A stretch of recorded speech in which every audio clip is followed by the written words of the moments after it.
Смена школьников значительно короче, чем у их старших коллег. Те, кому еще не исполнилось 16 лет и работают меньше, всего 5 часов ежедневно. У старшеклассников трудовой день длиннее на 2 часа. Кто-то из них приходит сюда уже не первый год. Ребята пришли подработать себе. Вот, типа по западному принципу. Там тоже стараются от родителей не зависеть. Кто-то на какие-то свои нужды сами заработать.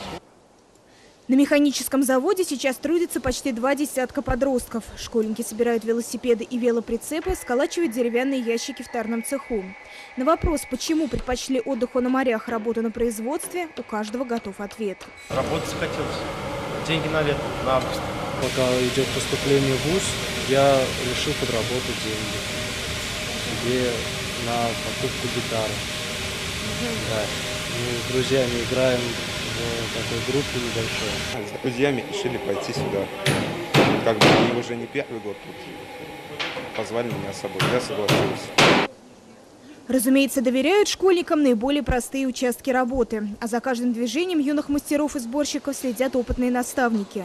Они же проверяют, есть ли брак в изделиях, и следят за дисциплиной. Ребята у нас хорошо работают, ведут себя хорошо. Все скажем, заполняют нас работу. Все. Конечно, норм так они поменьше они любят делать. Научатся, только считали. И мы сами учились тоже так же.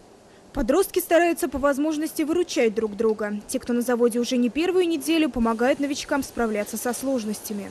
Я как бы уже неделю до этого работал, я там помог им уже, я все объяснил, как там шпиль составлять, как затягивать.